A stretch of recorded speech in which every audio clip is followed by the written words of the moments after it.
नमस्कार आदाब, आप देख रहे हैं द जस्टिस हिंदी। इस वक्त की बड़ी खबर देश की अर्थव्यवस्था से जुड़ी है, जिसमें हम बताएंगे कि पहली बार भारतीय रुपया डॉलर के मुकाबले पहली बार 95 के पार चला गया है। इसके साथ ही कच्चे तेल की बढ़ती कीमतों ने एक साथ शेयर बाजार, रुपया और आपकी जेब तीनों पर असर डाला है और आने वाले दिनों में हालात और कितने बिगड़ सकते हैं। दरअसल शुरुआत करते हैं शेयर बाजार से, जहां आज लगातार दूसरे दिन भारी गिरावट देखने को मिली। बीएसई सेंसेक्स कारोबार के दौरान 1750 अंक से ज्यादा टूट गया, जबकि निफ्टी 50 में भी 500 अंकों से ज्यादा की गिरावट दर्ज की गई। दिन के अंत में सेंसेक्स 1635.67 अंक यानी 2.22% गिरकर 71,947.55 पर बंद हुआ।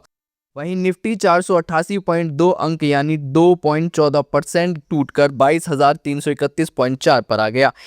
इस गिरावट का असर इतना बड़ा रहा कि बीएसई में लिस्टेड कंपनियों का कुल मार्केट कैप एक ही दिन में करीब 9 लाख करोड़ रुपए घटकर 413 लाख करोड़ रुपए रह गया। यानी निवेशकों की भारी कमाई कुछ ही घंटों में साफ हो गई। अगर शेयरों पर नजर डालें तो आज सेंसेक्स के 30 में से 27 शेयर लाल निशान में रहे। बजाज फाइनेंस में सबसे ज्यादा करीब 4.9% की गिरावट रही, जबकि अल्ट्राटेक सीमेंट करीब 4.5% टूट गया। इसके अलावा SBI, Indigo, Kotak bank, Bajaj Finserv, axis bank, भारतीय एयरटेल और ट्रेंड जैसे बड़े नाम भी गिरावट में रहे। हालांकि टेक महिंद्रा में हल्की तेजी रही और पावर ग्रिड व रिलायंस जैसे शेयरों ने थोड़ा सहारा दिया। अब सवाल है कि शेयर बाजार में इतनी बड़ी गिरावट क्यों आई, तो इसका सीधा कनेक्शन जुड़ता है रुपया और कच्चे तेल से। आज भारतीय रुपया अमेरिका डॉलर के मुकाबले पहली बार 95 के पार चला गया। कारोबार के दौरान ये 95.22 के सबसे निचले स्तर पर गिर गया। हालांकि दिन के अंत में थोड़ी रिकवरी हुई और ये 94.78 पर बंद हुआ, जो पिछले बंद भाव 94.85 के मुकाबले 7 पैसे की मामूली मजबूती है। सुबह रुपया मजबूत खुला था, लेकिन दोपहर बाद करीब 3 बजे ये 95.58 तक लुढ़क गया। सिर्फ मार्च तिमाही में ही रुपया करीब 4.4% गिर चुका है और पूरे वित्त वर्ष में ये 10% से ज्यादा टूट चुका है। अब असली वजह समझिए कच्चे तेल की कीमतों में उछाल की। खाड़ी देशों में तनाव और ईरान के हमलों के बाद ब्रेंट क्रूड $115 प्रति बैरल के पार पहुंच गया है। भारत अपनी ज़रूरत का करीब 85% तेल आयात करता है और इसके लिए डॉलर में भुगतान करता है। ऐसे में तेल महंगा हुआ तो डॉलर की मांग बढ़ी और रुपया कमजोर हो गया। यही वजह है कि विदेशी निवेशकों ने भी भारत से दूरी बनाना शुरू कर दी है। मार्च में ही विदेशी निवेशकों ने करीब 1.15 लाख करोड़ रुपए निकाल लिए हैं।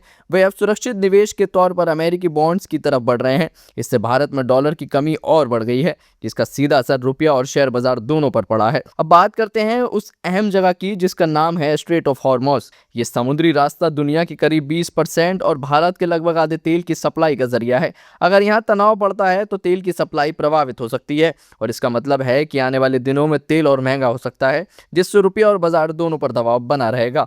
हालांकि भारतीय रिजर्व बैंक यानी आरबीआई हालात संभालने की कोशिश कर रहा है। आरबीआई ने बैंकों के लिए डॉलर रखने की सीमा घटाकर $100 मिलियन कर दी है, ताकि ज्यादा डॉलर बाजार में आए और रुपये को सहारा मिल सके।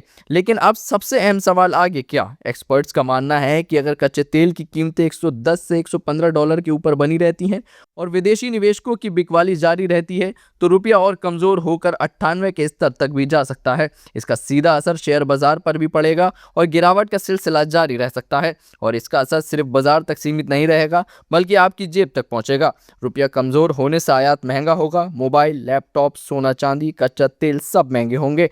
पेट्रोल, डीजल के दाम बढ़ सकते हैं और महंगाई में इजाफा होगा। यहाँ तक कि विदेश में पढ़ाई करना भी पहले से ज्यादा महंगा हो जाएगा। हालांकि एक पक्ष ऐसा भी है जिसे इसका फायदा होगा। निर्यातक कंपनियां, आईटी, फार्मा और टेक्सटाइल सेक्टर की कंपनियों को डॉलर में भुगतान मिलता है, जिसे जब वे रुपये में बदलती हैं तो उन्हें ज्यादा फायदा होता है। और आखिर में समझ लें कि करेंसी की कीमत कैसे तय होती है। ये पूरी तरह डिमांड और सप्लाई पर निर्भर करती है। जब डॉलर की मांग बढ़ती है तो वह महंगा हो जाता है और रुपया गिरता है। वहीं अगर डॉलर ज़्यादा मात्रा में आता है तो रुपया मजबूत होता है। इसके अलावा महंगाई, ब्याज दर और विदेशी निवेशकों का भी भरोसा भी इसमें बड़ी भूमिका निभाते हैं। तो कुल मिलाकर ये सिर्फ एक दिन की गिरावट नहीं है, बल्कि एक ऐसा संकेत है जो आने वाले समय में आपकी ज़िंदगी और देश की अर्थव्यवस्था दोनों को प्रभावित कर सकता है। भारतीय अर्थव्यवस्था की दृष्टि से आज का दिन बहुत ही निराशाजनक रहा। जहां सेंसेक्स 1600 पॉइंट टूटा, वहीं डॉलर के मुकाबले रुपया 88 पैसे गिरा। पिछले एक महीने में डॉलर के मुकाबले रुपए में 4% से ज़्यादा गिरावट देखने को मिली। इसका व्यापक असर आने वाले समय में होगा। जहां डॉलर के मुकाबले हम रुपया खर्च करते हैं विदेशों में जाने के लिए या विदेशी सामान खरीदने के लिए, तो हमें ज़्यादा पैसा, ज़्यादा रुपया खर्च करना पड़ेगा।